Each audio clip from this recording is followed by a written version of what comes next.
ഈ ഭരണസമിതി ചുമതലയേറ്റതിന് ശേഷം ഞങ്ങൾ ജനങ്ങളുടെ മുമ്പാകെ ആവശ്യപ്പെട്ട ചില കാര്യങ്ങൾ കൂടി പരിഹാരത്തിലേക്ക് എത്തുകയാണ്. മാധ്യമപ്രവർത്തകർ ആകാംക്ഷയോടെ ചോദിച്ചുകൊണ്ടിരുന്നൊരു കാര്യമാണ് KSRTC ഇലക്ട്രിക് ബസ്സുകൾ, സ്മാർട്ട് സിറ്റിയുടെ ഇലക്ട്രിക് ബസ്സുകളുടെ അടുത്ത ഘട്ടം എന്താണ്. അപ്പോൾ ആദ്യം തന്നെ നമ്മൾ പറഞ്ഞു, ഇട റോഡുകളിലൂടെ ചെറിയ ബസ്സുകൾ ഓടുന്നത് ജനങ്ങൾക്ക് സൗകര്യപ്രദമായിരിക്കും എന്ന് പറഞ്ഞു. അതിൻ്റെ അടിസ്ഥാനത്തിൽ ബഹുമാനപ്പെട്ട ഗതാഗത വകുപ്പ് മന്ത്രി ശ്രീ KB ഗണേഷ് കുമാറുമായി ചർച്ച നടത്തി.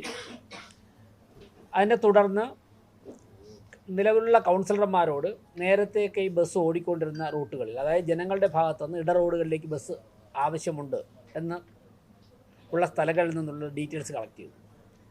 കൗൺസിലർമാർ തന്ന റിപ്പോർട്ട് അനുസരിച്ച് 29 സ്ഥലങ്ങളിലാണ് ആദ്യഘട്ടം ഇട റോഡുകളിൽ ചെറിയ ബസ്സിൻ്റെ ആവശ്യമുള്ളതായി കണ്ടത്. അത് KSRTC മുമ്പാകെ സമർപ്പിക്കുകയും ബഹുമാനപ്പെട്ട മന്ത്രിയുമായിട്ടൊക്കെ ചർച്ച നടത്തിയതിൻ്റെ അടിസ്ഥാനത്തിൽ ഇപ്പോൾ അടിയന്തരമായി 23 റൂട്ടുകളിൽ ബസ് അടുത്ത ദിവസങ്ങളിൽ മുതൽ ഓടിത്തുടങ്ങും. അപ്പോൾ അതിനുള്ള ധാരണയായിട്ടുണ്ട്. ഇന്ന് രാവിലെ ബഹുമാനപ്പെട്ട മന്ത്രിയുടെ ഓഫീസിൽ നടന്ന ചർച്ചയിലാണ് അതിൻ്റെ അവസാനഘട്ട രൂപമായിട്ടുള്ളത്. അതിൻ്റെ അടിസ്ഥാനത്തിൽ ശനിയാഴ്ച രാവിലെ 7:30 മണിക്ക് കൊടുങ്ങാനൂർ വാർഡിൽ കുലശേഖരത്ത് നിന്ന് എൻ്റെ സർവീസ് ആരംഭിക്കും. അപ്പോൾ കുലശേഖരം, കൊടുങ്ങാനൂർ, തിട്ടമംഗലം, കുണ്ടവൻകടവ്, കുരുവിക്കാട് ഇതുവഴിയുള്ള ബസ്സായിരിക്കും. ശനിയാഴ്ച രാവിലെ 7:30 ആരംഭിക്കും. 9:30 അതേ സ്ഥലത്ത് നിന്ന് ഒരു റൂട്ടിൽ ബസ്സുണ്ട്. വൈകുന്നേരം 5 മണിക്ക് കിഴക്കേക്കോട്ടയിൽ നിന്നും തിരിച്ച് ബസ് വരും. ഇതുപോലെ തന്നെ മറ്റ് 22 വാർഡുകളിൽ കൂടി ഇപ്പോൾ ആദ്യഘട്ടത്തിൽ സർവീസ് ശനിയാഴ്ച മുതൽ ആരംഭിക്കും. അതിനെ തുടർന്ന് കൂടുതൽ ആവശ്യങ്ങൾ വരുന്ന സ്ഥലങ്ങളിൽ നിന്നും KSRTC വീണ്ടും പരിഗണിക്കാമെന്ന് പറഞ്ഞിട്ടുണ്ട്. കൗൺസിലർമാർ തന്ന റൂട്ടുകൾ ചിലത് ഫീസിബിൾ അല്ല. അവിടേക്ക് ബസ് അയച്ചു കഴിഞ്ഞാൽ അതിൽ യാത്രക്കാർ അത്തരത്തിലുണ്ടാവാൻ സാധ്യതയില്ല എന്ന് മനസ്സിലാക്കിക്കൊണ്ട് ഞങ്ങൾ നടത്തിയ ചർച്ചയുടെ അടിസ്ഥാനത്തിൽ അതൊന്നുകൂടി പുനഃക്രമീകരിക്കാൻ വേണ്ടി തീരുമാനിച്ചിട്ടുണ്ട്. അപ്പോൾ കോർപ്പറേഷൻ ജനങ്ങളുടെ ഭാഗത്തുനിന്നുണ്ടായ ആവശ്യം ഗതാഗത വകുപ്പിന് മുൻപാകെ വച്ചത് നടന്ന ചർച്ചകളിലൂടെ ആ പ്രശ്നം പരിഹരിക്കുകയാണ്. ശനിയാഴ്ച മുതൽ ആരംഭിക്കുകയാണ്. അത് മാധ്യമപ്രവർത്തകർ പലപ്പോഴും കഴിഞ്ഞ ഒരു മാസമായി നിരന്തരം ചോദിച്ചുകൊണ്ടിരുന്നു അടുത്ത ഘട്ടം എന്താണെന്ന്. അടുത്ത ഘട്ടം ഇതാണ്, പ്രശ്നം പരിഹരിച്ചു ബസ് ഓടി തുടങ്ങും. കൊടുങ്ങാനൂർ വാർഡിൽ നിന്നാണ്. അവിടെ നിന്ന് ആണ് ഇപ്പോൾ എല്ലാ ബസ്സുകൾ ഏറെക്കുറെ എല്ലാം അന്നൊക്കെ തന്നെ സർവീസ് ആരംഭിക്കും. ഇന്ന് നാളെയുമായിട്ട് നടക്കുന്ന ചർച്ചയിൽ ഇതിപ്പോൾ കൺഫേം ആയിട്ടുണ്ട്. ATO സംസാരിച്ചപ്പോഴേക്കും അതിൻ്റെ സമയമൊക്കെ ഫിക്സ് ചെയ്തു.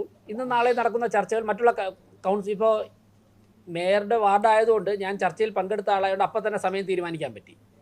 മറ്റെല്ലാ കൗൺസിലർമാരോട് ഇന്നും നാളെയായിട്ട് ചർച്ച നടത്തി മിക്കവാറും ശനിയാഴ്ച ഞായറാഴ്ച മുതൽ എല്ലാ ബസ്സും ഓടി തുടങ്ങും. KSRTC തയ്യാറാണ്, അവരെല്ലാം പ്രിപ്പയർ ആയി കഴിഞ്ഞു. ഇതിലേറെക്കുറെ എല്ലാ സർവീസും നേരത്തെ ഉണ്ടായിരുന്ന സർവീസുകൾ ഇടയ്ക്ക് നിന്ന് പോയതാണ്. എന്നാൽ ചില സർവീസുകൾ പുതിയതായിട്ടുണ്ട്. അതിൻ്റെ ഡീറ്റെയിൽ ആയിട്ടുള്ള റിലീസ് ആവശ്യമാണെങ്കിൽ തരാം, ഏതൊക്കെ റൂട്ടാണ് എന്നൊക്കെ തരാം.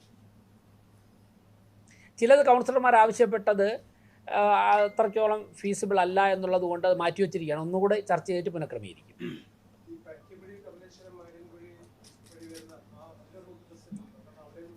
അത് ഇതിൽ വരുന്നുണ്ട്. ഇതെല്ലാം കൗൺസിലർമാരുടെ നിർദ്ദേശം ആവശ്യപ്രകാരമാണ്. മുൻപുണ്ടായിരുന്നതിൽ നിന്നുപോയത് പുനരാരംഭിക്കുന്ന ഉൾപ്പെടെ ഉണ്ട്. പുതിയ സർവീസും ഉണ്ട്, രണ്ടുമുണ്ട്. കൊടുത്തതിലും സാധ്യമാകുന്നതൊക്കെ തന്നെ ഗതാഗത വകുപ്പ് അംഗീകരിച്ചിട്ടുണ്ട്.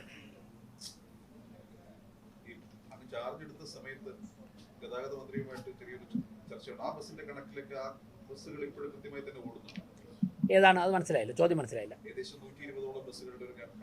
അല്ല, ഞാനത് പറഞ്ഞത് ആകെ വാങ്ങിയ ബസ്സുകളുടെ എണ്ണമാണല്ലോ പറഞ്ഞത്. അതിപ്പോഴും ഓടുന്നുണ്ട്. അതിൻ്റെ ഇപ്പം ഇനി ഏതെങ്കിലും വാഹനങ്ങൾ എന്തെങ്കിലും കംപ്ലയിൻ്റ് എന്ന് പറഞ്ഞിട്ടുണ്ടെങ്കിൽ KSRTC എൻ്റെ കണക്കറിയുള്ളൂ. വാങ്ങിയതിൻ്റെ കണക്കാണ് ഞങ്ങൾ ഇവിടുത്തെ എഗ്രിമെൻറ്റിൽ, അതാണ് ഞാൻ പറഞ്ഞത്. അത് ഇപ്പോഴും ഓടുന്നുണ്ടെന്നാണ് മനസ്സിലാക്കുന്നത്. അല്ലല്ല, അതിൽ നിന്നാണ് 23 റൂട്ടുകൾ ആദ്യഘട്ടത്തിൽ ആരംഭിക്കുന്നത്. ആ 115 ബസ്സുകളിൽ നിന്നാണ് 23 ബസ്സുകൾ ആദ്യഘട്ടത്തിൽ ആരംഭിക്കുന്നത്.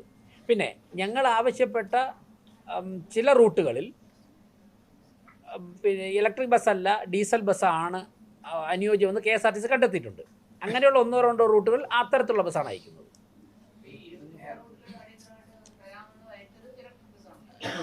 ഇലക്ട്രിക് ബസ്സാണ്. അതിൽ 2 സ്ഥലത്ത് കുറച്ച് കയറ്റം കൂടുതലായതുകൊണ്ട് ഡീസൽ ബസ്സാണ് സൗകര്യമെന്ന് KSRTC കണ്ടത്. അവരാണല്ലോ അതിൽ എക്സ്പെർട്ട്.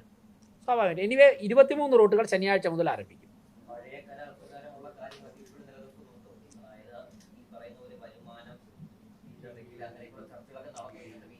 അല്ല, ഞങ്ങൾ ആവശ്യപ്പെട്ടതിൽ ഈ ബസ് എത്രയും പെട്ടെന്ന് റോഡിലിറക്കി ജനങ്ങൾക്ക് പരമാവധി ഗുണപ്പെടുക എന്നുള്ളതാണ് ആദ്യഘട്ടത്തിൽ നടത്തിയ ചർച്ച.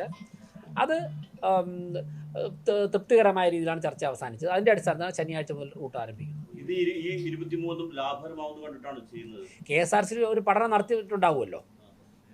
അവരൊരു പഠനം നടത്തിയിട്ടായിരിക്കുമല്ലോ. ഇപ്പോൾ ചില റൂട്ടുകളിൽ ആദ്യത്തെ കുറച്ച് ദിവസങ്ങൾ ഒരു പക്ഷേ ആൾക്കാർ കുറച്ച് 1-2 ആഴ്ച ഓടുമ്പോഴായിരിക്കും കിട്ടുക. അതിനെക്കുറിച്ച് KSRTC ആണ് പഠിച്ചിട്ടുള്ളത്. കൂടുതൽ വാർത്തകൾക്ക് News 18 Keralam YouTube channel subscribe ചെയ്യുക.